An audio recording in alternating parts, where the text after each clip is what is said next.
Pada pagi ini kita ni akan membawakan satu wawancara iaitu mengenai pembangunan berdaya tahan. Pembangunan berdaya tahan inilah yang akan kami bawakan di sesi wawancara sebentar saja lagi, Auda, dan insya-Allah narasumber yang telah pun berada sebenarnya di sebelah saya yang akan mewarnai rampai pagi hari ini yang akan kami temu ramah, iaitu Yang Mulia Tuan Pangeran Haji Ridwan Pangeran Haji Badarudin, merupakan seorang penolong pegawai agama Pusat Dakwah Islamiyah, dengan topik yang akan dibincangkan hari ini, yang akan tadi kupas hari ini dan penonton untuk santapan minda kita ni bersama di awal pagi hari ini, pembangunan berdaya tahan. Jadi Pak Katatul, kita terus bersama beliau tahu. Assalamualaikum tuan. Assalamualaikum. Apa khabarnya tuan? Alhamdulillah sihat walafiat. Alhamdulillah sihat hari ini. Alhamdulillah sihat. Alhamdulillah. Atul.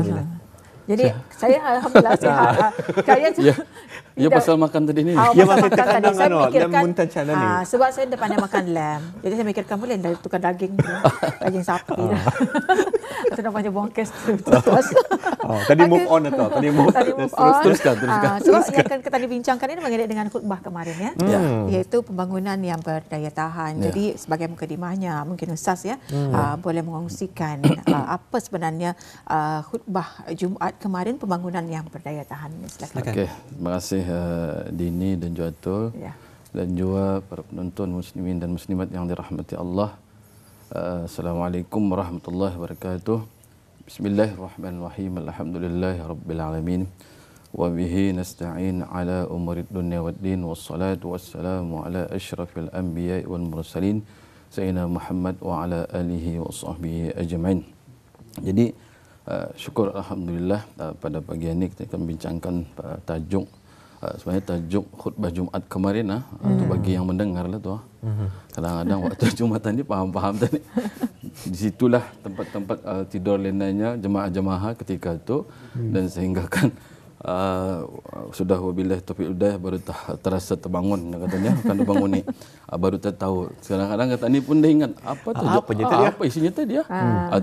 Jadi untuk kita mengulang lagi pagi ini tajuk khutbah kemarin itu iaitu pembangunan berdaya tahan. Jadi dalam isi khutbah itu mula-mula disentuh tentang dijadikannya bumi ini, Allah menjadikan bumi ini adalah satu anugerah Allah Subhanahu Wa Taala yang amat bernilai lah kalau kata ada bumi di mana kan tani tinggal. Jadi khususnya bumi ini kata ini tujukan kepada manusia sendiri untuk tinggal di dalamnya, dan begitu juga haiwan-haiwan dan juga segala tumbuh-tumbuhan apa tu berada di dalam kawasan bumi itu. Sebab itu manusia sendiri dijadikan untuk menjadi khalifah. Jadi untuk yang kata ni memerhatikan bumi itu sendiri dan juga menjaga kemaslahatan ataupun menjaga segala kepentingan-kepentingan ada di dalam bumi itu sendiri. Sebagaimana firman Allah Subhanahu Wa Taala dalam surah Al-Baqarah ayat 30, A'udzubillahi minasyaitonir rajim. Bismillahirrahmanirrahim. Wa idz qala rabbuka lil malaikati inni ja'ilun fil ardi khalifah qalu ataj'alu fiha man yufsidu fiha wa yasfiku ad-dima'a wa nahnu nusabbihu bihamdika wa nuqaddisu lak qala inni a'lamu ma la ta'lamun. Sadaqallahul azim. Yang maksudnya, yang tafsirnya, dan ingatlah ketika Tuhanmu berfirman kepada malaikat-malaikat, sesungguhnya aku hendak menjadikan seorang khalifah di bumi. Ini ayat yang tadi tunjukkan kepada Nabi Adam yang mula penciptaan Nabi Adam itu. Inilah ayatnya, khalifah di bumi, iaitu Nabi Adam alaihissalam. Malaikat-malaikat itu berkata, adakah engkau hendak menjadikan di bumi orang yang akan membuat kerosakan dan menumpahkan darah, sedangkan kami sentiasa bertasbih dengan memuji serta mensucikan engkau? Allah berfirman, sesungguhnya aku lebih mengetahui apa yang kamu tidak mengetahuinya. Jadi berdasarkan firman Allah Subhanahu Wa Taala ini, tadi melihat manusia itu sendiri adalah dijadikan untuk khalifah. Jadi untuk pemakmur bumi ini sendiri. Jadi dalam situasi pembangunan apa tu dalam rasa pokok-pokok tumbuhan ke apa tu dalam dunia ini mesti manusialah yang akan mentadbirnya. Ialah yang akan memakmurkannya. Andayakan nanu tu gajah apa semua tu gajah. Kalau ia ada melihat kalau di kampung-kampung, kabun-kabun memang jadi satu golongan yang pemusnahnya kata. Baru kan tumbuh pisang ia sudah memusnahkan. Jadi kita ni sebagai manusia jadi khalifah, jadi bertanggungjawab dan juga jadi satu amanah lah untuk memakmurkan bumi ini. Wallahu a'lam bishawab. Okey, itu dia.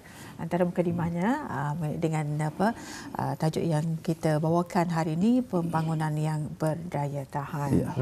Kalau tadi bercakap Tuan Pangeran mengenai dengan pembangunan yang berdaya tahan, dan kita juga sering mengaitkan dan seperti yang dikongsikan juga kemarin di khutbah Jumaat, memastikan dalam pada kita ni memastikan pembangunan yang mapan. Jadi kalau boleh dikongsikan apa di antara cara-cara yang boleh dilakukan untuk mencapai perkara ini, Tuan Pangeran? Okey, terima kasih. Dalam khutbah kemarin itu ada beberapa faktor lah yang boleh kita ni pembangunan itu terus yang kita ni berdaya tahan. Pertama sekali ialah menggunakan produk yang mesra alam. Bukan mesra, bukan itu tu. Mesra bukan mesra tu. Mesra alam dan mengelakkan daripada menggunakan plastik sekali guna. Jadi kita ni tahu kalau plastik ni ia yang satu benda yang payah rusak yang katanya. Kalau kita ni tunu baru tah, tapi ia punya bau-bau yang kesan daripada kita ni itu pun bahaya bagi kita ni.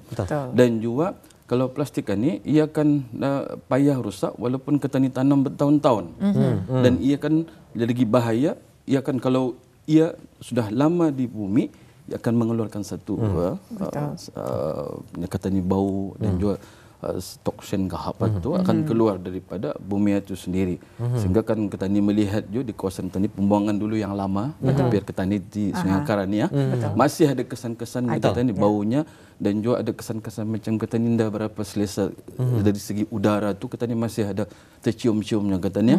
Jadi kalau untuk kita ni memastikan mengelakkan daripada kita ni memakai plastik, kita ni gunakanlah yang kita ni mesra alam tadi tu. Kalau macam kita ni kantong plastik, kan kita ni juga sekarang ni sudah ada setengah-setengah supermarket ataupun kedai-kedai pun sudah lagi memakai kedai pelana tu plastik kan ni kita ni terpaksa memakai kantong sendiri dari tapi plastik tu je di rumah je sama tu je tu. Ni dah paper bag tu di bawah kita ni bawa sampai ke supermarket apa tu supaya kita ni kan membawa tu. Tapi dah dapat dilak pulang je sebenarnya plastikannya, hingga botol-botol minuman pun kadang banyak ada yang plastik itu. Tapi itulah yang kita ni kalau dapat kita ni elakkan daripada memakai pakaian bahan-bahan tersebut. Yang seterusnya ialah menjimatkan penggunaan air dan tenaga elektrik dengan mengurangkan penggunaan. Inilah yang payah sedikit kita ni. Sehingga kan kita ni pun sekarang ni sudah kalau prepaid kita ni senang kalau kita ni tu. Kalau kita ni dulu anda ada prepaid ni anda sadar bah kadang-kadang tahu sudah beratus-ratus sudah hujung bulan. Sekarang ni dah lah saya pernah membayar bakaran.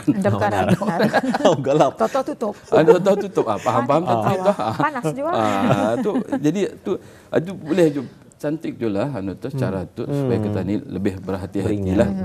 Beringat-ingat dalam kita ni menggunakan satu air dan juga kadang ni elektrik terlagi tu kerana kita ni sedar juga dan juga kita ni juga risau je lah kerana Brunei ini di antara pengguna yang paling tertinggi juga kawasan ASEAN ini.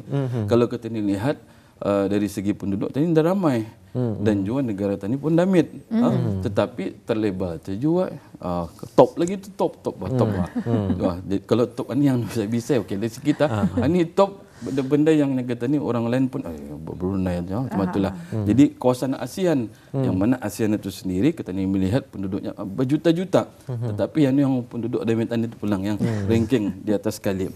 Okey, ketiga ialah mendukung perniagaan tempatan, terutama perniagaan orang Ketania, perniagaan yang mampu mengekalkan kata ni dalam segi berbisnes ni. Kalau di mana-mana sendiri pun kata ni keterbelakang lah dari segi kata ni bangsa Ketania.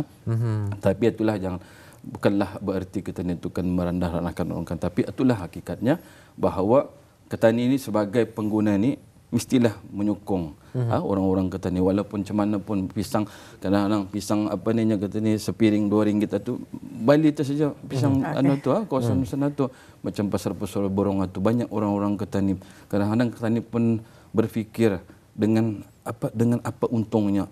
Kadang-kadang orang tua-tua kata ni dia aduh macam ya Allah kalau tani balik semua tu boleh balik terus tu. Nindah-nindahnya tu. Tapi ia sanggup dia kata ni bertahan dari pagi hinggalah ke petang dengan atung yang dijualnya. Dan juga jangan silap dengan perniagaannya itulah juga kalau kata ni orang-orang dulu dengan atutah kadang-kadang ia belanjanya untuk pergi haji. Kalau kita mendengar dulu, ia tu sudah ninya jualan-jualan ku yang macam ni tanya, ia tengahnya bekalan ataupun bayaran kunya untuk kan pergi haji ni. Itu kan kita ni sudah menyokong orang-orang ketani dalam berdagang walaupun dari segi kita ni lihat saiznya tu dah terlampau besar ni katanya.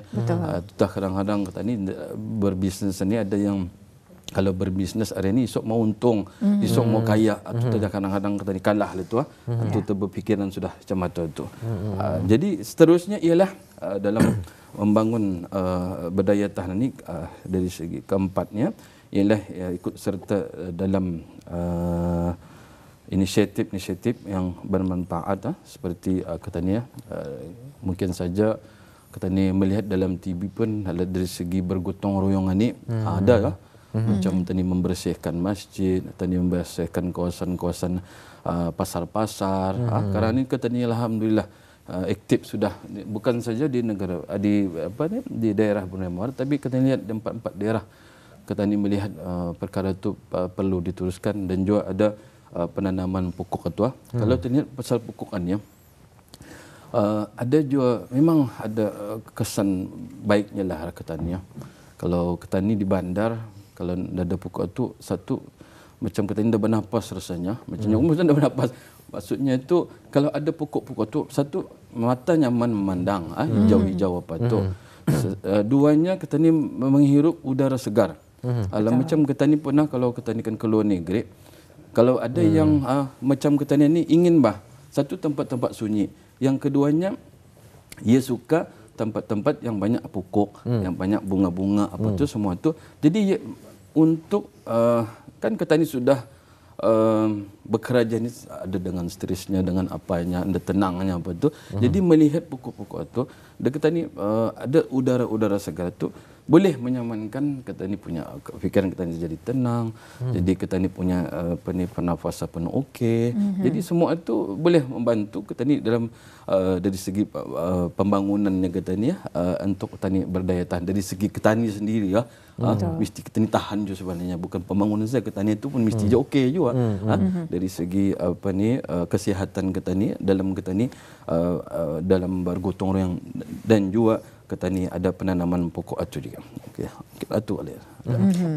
Ingin je mengongsikan sedikit ni Tuan Pangeran seperti yang kita kongsikan tadi contohnya saja kalau tadi lihat kalau di contohnya kalau di negara Brunei Darussalam memang cukup terkenal lah aktiviti orang berjual-jual di tamu dan sebagainya. Kalau saya sendiri pun memang penggemaran ke tamu hujung minggu memang sukalah ke Tianggih dan sebagainya. Jadi ini merupakan je peluang yang sering saya ambil untuk bercerita, untuk mengenali peniaga-peniaga tempatan kita ni yang sudah berusia agak lanjut tapi masih orang dalam bahasa kita ni masih cakah.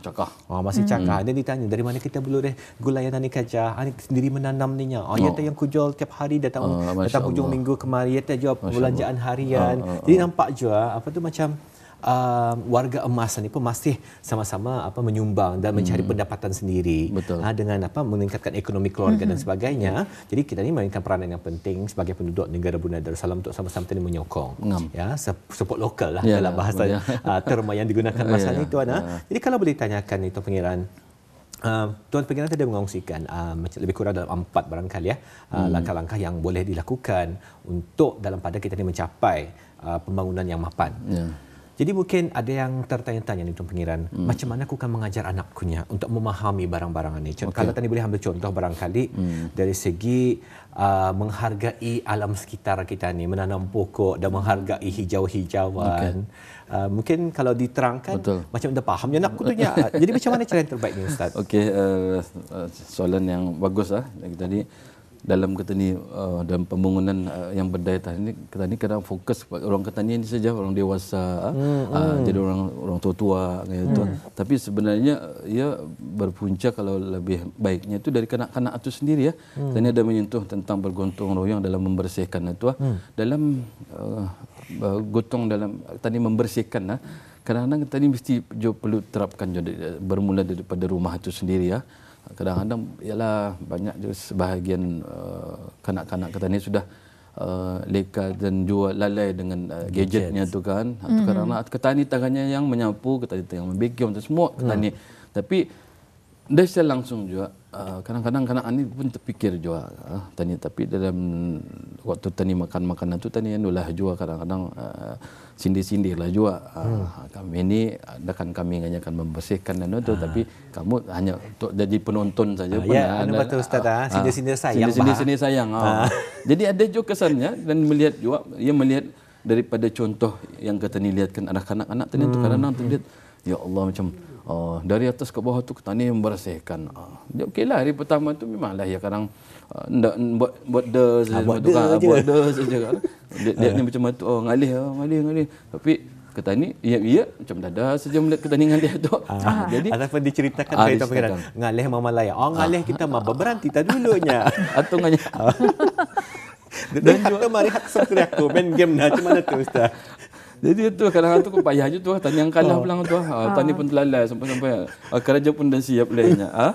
Jadi itu tu kadang-kadang itu satu dulu pernah anak saya Dami Tata. Ini sudah dia Jepang Besar Bandar, tapi alhamdulillah sudah mulalah membantu dalam ketani membersihkan rumah itu. Dulu kalau ia damit itu dibelikan penyapu yang damit sama saiznya dengan sama ia tu. Jadi sekurang-kurangnya ia adalah mungkin dulu tu kan bukan yang menolong, tapi kan penyapu tu lebih tinggi daripada ia dan bikin itu besar daripada ia pun dah terbuih. Jadi mungkin itulah kali jadi sangka baiklah saja. Sangka baik. Jadi itulah kadang ini sudah ia tinggi sama macam ini, ia pun sudah mula berjinak-jinak, dan juga alhamdulillah juga ada anak-anak ketani itu yang saya sebut tadi itu sudah dilantik jadi ketua kebersihan. Jadi itu lagi ketani sindir lagi tu ya macam ni mesti ni kalau ketua kebersihan mesti di rumah mesti bersih-bersih, mesti puji. Jadi ia pun nampaklah juga kesannya tu okeylah juga. Dulu ia penolongnya ni sudah jadi ketuanya bahnya. Alhamdulillah okeylah. Kalau sudah jadi ketua lagi banyak kerja bersih-bersih dalam rumah ini. Dari segi ketani memvacuum betul. Ini belum lagi kena suruh menyasah lagi nantilah. Ada teknik itu sendiri. Pelan-pelan dulu yang ringan-ringan dulu ringan-ringan dulu betul. Jadi itulah ketani Jadi kadang-kadang itulah kesannya pelan-pelan ni katanya. Dan ketani pun gembiralah kalau sudah ada macam ketani dah menyuruh pun sudah ia ada melakukan membersihkan apa tu. Kalau di dua lain lagi tu macam bunga tu. Kadang-kadang ketani dulu ketani yang menyiram bunga ini. Jadi ini ada waktu-waktunya tu sudah ia sudah pandai aja katanya. Kalau ketani melihat anak-anak yang pandai berfikir ni katanya. Yang ketani hendakan 2-3 jam dengan gadget ketani kan. Hendakan kita hendakan kamu dah sangal tu. Jadi sekali-sekala ambil masalah setengah jam waktu untuk menyapu ke apa tu. Jadi alhamdulillah kanak-kanak pun boleh je memahamilah benda-benda macam tu. Jadi untuk pembangunan yang berdaya tahanan ni the power of puji. Untuk anak-anak ketani. Puji dan juga sindiran sayang yang Ustaz sayang dan juga pujian. Jadi dua lah alhamdulillah. Semoga ia sangat memberikan manfaat kepada kita semua ya. Jadi dengan topik yang kita bincangkan pada hari ini dalam wawancara kita. Jadi sebagai kesimpulan secara ringkas je ni. Okey. Jadi secara kesimpulannya ketani mestilah laut bumi ini sudah siapa lagi yang akan memakmurkan bumi ini. Betul. Yang mana dari segi pembangunannya ketani sebagai manusia ini sebagai khalifah dan juga dengan cara ketani memakmurkan bumi ini sendiri adalah satu tanda yang katanya itu sebenarnya bersyukur akan nikmat yang besar ni. Dari segi bumi, dari segi pembangunan yang sudah ada katanya. Katanya lihat kadang-kadang negara-negara yang katanya ialah negara-negara yang bukan membangun tapi hendaklah pembangunannya sama macam katanya. Kadang-kadang tadi sedih. Katanya ada pembangunan tetapi kita ni perlu memelihara, kita ni perlu menjaga dan juga kita ni juga bolehlah menaikkan dari segi kita ni mengelakkan daripada tadi tu kadang-kadang dari segi pembaziran itu perlu dielak juga dan ada sebahagian lagi yang belum masuk tadi tu dari segi pembaziran makanan tadi tu kerana kita ni pun dilihat-lihat pun di Brunei ni dari segi pembuangan sampah boleh tahan juga. Sehari itu kalau tani pun merasa sendiri sikit-sikit buang. Sehari itu kadang-kadang sampai kadang lebih 3 kilo 4 kilo dibuang. Betul. Belum lagi majlis-majlis open house ke apa kalau ada majlis lagi banyak. Paling banyak. Plastik sampah tu jangan kurang tu mesti ada di rumah tu untuk membuang sampah-sampah tu. Jadi semua itu kalau terdapat tani elakkan dapatlah kata ni mempertahankan dah dari budaya pembangunan untuk budaya tahan. Wallahu a'lam bishawab. Alhamdulillah. Kan tadi sangat-sangat memberikan jarang tadi panduan dalam kehidupan rutin harian kita ni sebab semua yang telah pun dikongsikan seperti tadi dan juga khutbah yang dikongsikan kemarin semuanya yang kita ni lakukan harian kita ni. Betul. Jadi kami mengharapkan agar bis kita dapat sama-sama mengambil manfaat dan juga pengajaran daripada perkongsian yang singkat tadi itulah. Sebenarnya banyak lagi soalan yang ditanyakan tapi di atas kebatasan waktu. Jadi sampai di sini saja adalah dulu wawancara kita hari ini Tuan Pangeran. Jadi kami dapat pagi ucapkan ribuan terima kasih Tuan Pangeran di atas kehadiran bis kita hari ini untuk menerangkan sama-sama mengenai dengan topik kita pembangunan daya tahan. Assalamualaikum. Terima kasih Tuan. Waalaikumsalam warahmatullahi wabarakatuh.